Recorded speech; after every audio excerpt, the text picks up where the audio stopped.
మన దేశంలో వెధవలకు కొదవే లేదు. ఈ మాట ఎందుకు అనాల్సి వచ్చిందంటే పల్లెటూరు వేషధారణ చూస్తే ప్రతి వాడికి చులకనే. ఈ మధ్య పల్లెటూరు నుంచి వచ్చిన వాడు కూడా ఇదే ఫోజు కొడుతున్నాడు. కానీ పల్లెటూరు కంటూ కొన్ని పద్ధతులుంటాయి. పాత తరం వారు తమ తల్లిదండ్రులు నేర్పిన సంస్కృతిని అలవరుచుకున్నారు. ఆ తర్వాత కొందరు పంచెల నుంచి ప్యాంటుల్లోకి వచ్చారు. కానీ చాలా మంది ఇంకా పంచెలే ధరిస్తారు. దోవతి కట్టడం అదొక సాంప్రదాయం. ఎప్పటికీ పాత తరం వారు చక్కగా దోవతి కట్టుకొని తలపాగా భుజం మీద వేసుకుని ఎక్కడికైనా ప్రయాణం చేస్తూ ఉంటారు. కొంతమందికి తలపాగా లేకుంటే వారికి అసలు తోచనే తోచదు. కానీ ఈ మధ్య ప్యాంటు వేసుకోకుంటే అదేదో తప్పైనట్లుగా ప్రవర్తిస్తూ ఉన్నారు కొందరు మూర్ఖులు. ఎందుకంటే చాలా మందికి రైతన్నలన్నా వారి వేషధారణ అన్నా చిన్న చూపు ఏర్పడింది. ఇంతకు ముందొకడు రైతును మెట్రో ఎక్కనివ్వలేదు, తలంటితే తప్ప వాడికి బుద్ధి రాలేదు. ఇప్పుడు బెంగళూరులో తన కోసం ఊరు నుంచి వచ్చిన నాన్నకు ఓ మంచి సినిమా చూపించాలనుకున్నాడు కొడుకు. ఆ నాన్న రైతు, పేరు ఫకీరప్ప. జీటీ మాల్లోని మల్టీప్లెక్స్ లో సినిమా టికెట్ తీసుకుని థియేటర్లోకి వెళ్లేందుకు నాన్నను చేయి పట్టుకుని తీసుకెళ్లాడు ఫకీరప్ప కొడుకు. ఎందుకంటే నాన్నకు మాల్స్ పెద్దగా తెలియదు. మరి మామూలుగా టౌన్స్ థియేటర్స్ అయితే బాగా తెలుసు. సినిమాలంటే చాలా ఇష్టం. అందుకే మంచి సినిమా చెప్పించాలని కొడుకు ఫకీరప్పని తీసుకొచ్చాడు. అయితే ఈ జీటీ మాల్లో పనిచేసే మూర్ఖులు అడ్డుకున్నారు. ఇలా దోవతితో రావద్దని చెప్పారు. అదేంటి, మేం ఏం వేసుకుంటే మీకేంటని కొడుకు వాదించాడు. మేనేజర్ వచ్చి కూడా దోవతితో రానివ్వమని బయటకు పంపేశాడు.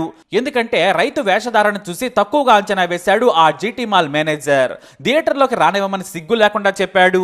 ఎందుకంటే ఆయన వేషధారణ ఆడికి నచ్చలేదంట. వాడే వ్యాపారం పేరుతో టికెట్ డబ్బుల కంటే ఎక్కువ తీసుకుంటూ లోపల ఫుడ్ పేరుతో బాధేస్తూ ఉంటాడు. కానీ 6 కాలం కష్టపడి మనందరికీ అన్నం పెడుతున్న రైతంటే బట్టలను చూసి అవమానించాడు. పక్కన కొడుకు చెబుతున్నా కూడా వినలేదు. మొదట అడుక్కునే వ్యక్తి అనుకున్నారు. కానీ పక్కనున్న కొడుకు చెప్పాడు, మా నాన్నను నేను సినిమాకు తీసుకొచ్చానని. అయినా కూడా ఎవరో వినలేదు. చివరకు బయటకు పంపించేశారు. ఆ కొడుకుకు గుండెలు పిండేసినంత పనైంది. ఎందుకంటే నా తండ్రిని ఇలా అవమానించారని. అయితే కొడుకు అప్పటికే ఓ వీడియో తీశాడు. ఆ తర్వాత బయటకు రాగానే ఆ వెధవలన్నీ మాట్లాడిన మాటలను వీడియోను కూడా బయట కొంతమందికి చూపించాడు.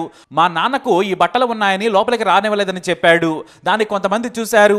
ఆ వీడియోలో మేనేజర్ పొగరగా మాట్లాడిన మాటలను చూసి కొంతమంది యువకులకు కోపం వచ్చేసింది.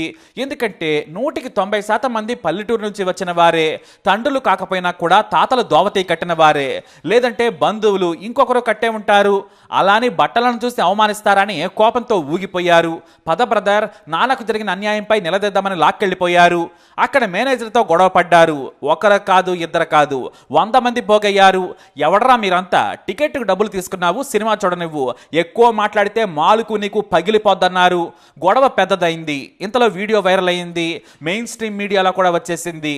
అంతే, తప్పైంది సార్ అని తీసుకెళ్లి థియేటర్లో మన ఫకీరప్పను మొదటి సీట్లో కూర్చోబెట్టాడు ఆ థియేటర్ మేనేజర్. మరి ముందెందుకు ఈ పని చేయలేదంటే తంతారనే భయం వెంటాడింది. తాను తప్పు చేశానని చాలా లేటుగా తెలుసుకుని భయపడిపోయాడు. జనం పోగైతే కొడతారని ఒడికిపోయారంతా. అయితే ఈ వీడియో దేశం మొత్తం వైరల్ అయింది. రైతంటే మీకు చులకన, దోవతి కట్టుకుంటే తక్కువగా కనిపిస్తున్నారా, తలపాగా తప్ప అని ఉతికి ఆరేశారు. ఎందుకంటే ఇలాంటి వాళ్ళంతా కూడా బట్టలు లేకుండా తిరిగితే ఫ్యాషన్ అంటారు, చినిగినవి వేసుకుంటే ట్రెండ్ అంటారు. నిండుగా పద్ధతిగా దోవతి కట్టుకుని తలపాగా పెట్టుకుని వచ్చిన రైతును చూసి అవమానిస్తావా అని జీటీ మాల్పై దుమ్మెత్తిపోశారు. అయితే ఈలోపు వీడియో వైరల్ అయింది కదా. ఉదయం మార్నింగ్ షో పడే ముందే ఏకంగా రైతు సంఘ నాయకులు, రైతులు వందలాది మంది జీటీ మాల్ ముందు ధర్నా చేశారు. బహిరంగ క్షమాపణ చెప్పాలని, మరోసారి ఇలా రైతులను అవమానించనని వేడుకోవాలని డిమాండ్ చేశారు. అంతేకాదు, రైతును అవమానించినందుకు జీటీ మాల్పై చర్యలు తీసుకోవాలని కూడా డిమాండ్ చేశారు. అయితే ఇది కాస్త అక్కడి నుంచి అసెంబ్లీకి పాకింది. కర్ణాటక అసెంబ్లీలో ఓ సభ్యుడు లేవనెత్తాడు, మనం నాగరిక ప్రపంచంలో బ్రతుకుతూ అనాగరికంగా ప్రవర్తిస్తున్నాం. బట్టలు, డబ్బు, వేషధారణ చూసి గౌరవించే రోజులు వచ్చాయి. రైతును అవమానించి ఆ కొడుకు మానసిక శోభకు గురి చేశారు. దీనిపై చర్యలు తీసుకోవాలని కోరారు. ఆ వెంటనే అర్బన్ డెవలప్మెంట్ మినిస్టర్ సురేష్ సమాధానం ఇచ్చారు. నేను మున్సిపల్ కమిషనర్తో మాట్లాడాను, చట్ట ప్రకారం చర్యలు తీసుకుంటాం. రైతును అవమానించినందుకు 7 రోజులు జీటీ మాల్ను మూసివేస్తున్నామని ప్రకటించేశారు. ఆ మాట వినగానే స్పీకర్ సంతోషం వ్యక్తం చేశారు. అంతేకాదు, సభలో ప్రామిస్ చేసినట్లుగా మాల్ని మూసివేయాలని సూచించారు. మొత్తానికి జీటీ ఓల్డ్ మాల్కు బుద్ధొచ్చే పని చేసింది కర్ణాటక సర్కారు. ఇలా రైతుల వేషధారణ చూసి అవమానించేవారు, పేదవారి తీరును చూసి చులకనగా చూసేవారు రోజు రోజుకి ఎక్కువైపోయారు. కానీ మనం దోవతి కట్టుకున్న బాపుని ఆరాధిస్తున్నాం. బుడ్డ గోచి పెట్టుకున్న మహాత్ముడిని జాతిపితగా చేసుకున్నాం. ఎందుకంటే మనకు ఆయన స్వాతంత్రాన్ని తెచ్చిపెట్టారు. రోజు దోవతి ఉన్న బాపుకు చిన్నప్పటి నుంచి దండం పెట్టే మనం ఆయన విలువలను మర్చిపోతున్నాం. ఇదే ఇప్పుడు బాధాకరమైన విషయం. మొత్తానికి మాల్కి 7 రోజులు తాళం వేశారు.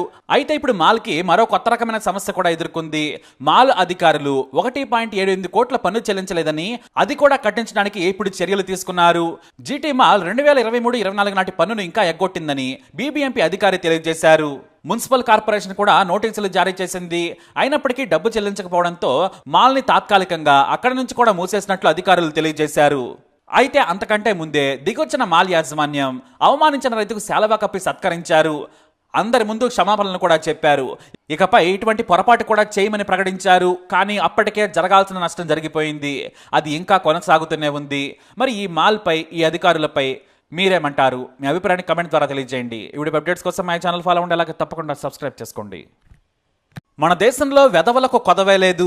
ఈ మాట ఎందుకు అనాల్సి వచ్చిందంటే పల్లెటూరు వేషధారణ చూస్తే ప్రతి వాడికి చులకనే. ఈ మధ్య పల్లెటూరు నుంచి వచ్చిన వాడు కూడా ఇదే ఫోజు కొడుతున్నాడు. కానీ పల్లెటూరు కంటూ కొన్ని పద్ధతులుంటాయి. పాత తరం వారు తమ తల్లిదండ్రులు నేర్పిన సంస్కృతిని అలవరుచుకున్నారు. ఆ తర్వాత కొందరు పంచెల నుంచి ప్యాంటుల్లోకి వచ్చారు. కానీ చాలా మంది ఇంకా పంచెలే ధరిస్తారు. దోవతి కట్టడం అదొక సాంప్రదాయం. ఎప్పటికీ పాత తరం వారు చక్కగా దోవతి కట్టుకొని తలపాగా భుజం మీద వేసుకొని ఎక్కడికైనా ప్రయాణం చేస్తూ ఉంటారు. కొంతమందికి తలపాగా లేకుంటే వారికి అసలు తోచనే తోచదు. కానీ ఈ మధ్య ప్యాంటు వేసుకోకుంటే అదేదో తప్పైనట్లుగా ప్రవర్తిస్తూ ఉన్నారు కొందరు మూర్ఖులు. ఎందుకంటే చాలా మందికి రైతన్నలన్నా, వారి వేషధారణన్నా చిన్న చూపు ఏర్పడింది. ఇంతకు ముందొకడు రైతును మెట్రో ఎక్కనివ్వలేదు, తలంటితే తప్ప వాడికి బుద్ధి రాలేదు. ఇప్పుడు బెంగళూరులో తన కోసం ఊరు నుంచి వచ్చిన నాన్నకు ఓ మంచి సినిమా చూపించాలనుకున్నాడు కొడుకు. ఆ నాన్న రైతు, పేరు ఫకీరప్ప. జీటీ మాల్లోని మల్టీప్లెక్స్ లో సినిమా టికెట్ తీసుకుని థియేటర్లోకి వెళ్లేందుకు నాన్నను చేయి పట్టుకుని తీసుకెళ్లాడు ఫకీరప్ప కొడుకు.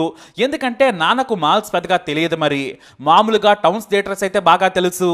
సినిమాలంటే చాలా ఇష్టం. అందుకే మంచి సినిమా చెప్పించాలని కొడుకు ఫకీరప్పని తీసుకొచ్చాడు. అయితే ఈ జీటీ మాల్లో పనిచేసే మూర్ఖులు అడ్డుకున్నారు. ఇలా దోవతితో రావద్దని చెప్పారు. అదేంటి, మేం ఏం వేసుకుంటే మీకేంటని కొడుకు వాదించాడు. మేనేజర్ వచ్చి కూడా దోవతితో రానివ్వమని బయటకు పంపేశాడు. ఎందుకంటే రైతు వేషధారణ చూసి తక్కువగా అంచనా వేశాడు ఆ జీటీ మాల్ మేనేజర్. థియేటర్లోకి రానివ్వమని సిగ్గు లేకుండా చెప్పాడు. ఎందుకంటే ఆయన వేషధారణ ఆడికి నచ్చలేదంట. వాడే వ్యాపారం పేరుతో టికెట్ డబ్బుల కంటే ఎక్కువ తీసుకుంటూ లోపల ఫుడ్ పేరుతో బాధేస్తూ ఉంటాడు. కానీ 6 కాలం కష్టపడి మనందరికీ అన్నం పెడుతున్న రైతంటే బట్టలను చూసి అవమానించాడు. పక్కన కొడుకు చెబుతున్నా కూడా వినలేదు. మొదట అడుక్కునే వ్యక్తి అనుకున్నారు. కానీ పక్కనున్న కొడుకు చెప్పాడు, మా నాన్నను నేను సినిమాకు తీసుకొచ్చానని. అయినా కూడా ఎవరో వినలేదు. చివరకు బయటకు పంపించేశారు. ఆ కొడుకుకు గుండెలు పిండేసినంత పనైంది. ఎందుకంటే నా తండ్రిని ఇలా అవమానించారని. అయితే కొడుకు అప్పటికే ఓ వీడియో తీశాడు. ఆ తర్వాత బయటకు రాగానే ఆ వెధవలన్నీ మాట్లాడిన మాటలను, వీడియోను కూడా బయట కొంతమందికి చూపించాడు. మా నాన్నకు ఈ బట్టలు ఉన్నాయని లోపలికి రానివ్వలేదని చెప్పాడు. దాన్ని కొంతమంది చూశారు. ఆ వీడియోలో మేనేజర్ పొగరగా మాట్లాడిన మాటలను చూసి కొంతమంది యువకులకు కోపం వచ్చేసింది. ఎందుకంటే 100% మంది పల్లెటూరు నుంచి వచ్చిన వారే. తండ్రులు కాకపోయినా కూడా తాతలు దోవతి కట్టిన వారే, లేదంటే బంధువులు ఇంకొకరు కట్టే ఉంటారు. అలాని బట్టలను చూసి అవమానిస్తారని కోపంతో ఊగిపోయారు. పద బ్రదర్, నాన్నకు జరిగిన అన్యాయంపై నిలదీద్దామని లాక్కెళ్ళిపోయారు. అక్కడ మేనేజర్తో గొడవ పడ్డారు. ఒకరు కాదు, ఇద్దరు కాదు, 100 మంది పోగయ్యారు. ఎవడరా మీరంతా? టికెట్కు డబ్బులు తీసుకున్నావు, సినిమా చూడనివ్వు, ఎక్కువ మాట్లాడితే మాలుకు నీకు పగిలిపోద్దన్నారు. గొడవ పెద్దదైంది. ఇంతలో వీడియో వైరల్ అయింది. మెయిన్ స్ట్రీమ్ మీడియాలో కూడా వచ్చేసింది. అంతే, తప్పైంది సార్ అని తీసుకెళ్లి థియేటర్లో మన ఫకీరప్పను మొదటి సీట్లో కూర్చోబెట్టాడు ఆ థియేటర్ మేనేజర్. మరి ముందెందుకు ఈ పని చేయలేదంటే తంతారనే భయం వెంటాడింది. తాను తప్పు చేశానని చాలా లేటుగా తెలుసుకుని భయపడిపోయాడు. జనం పోగైతే కొడతారని ఒడికిపోయారంతా. అయితే ఈ వీడియో దేశం మొత్తం వైరల్ అయింది. రైతు అంటే మీకు చులకన? దోవతి కట్టుకుంటే తక్కువగా కనిపిస్తున్నారా? తలపాగా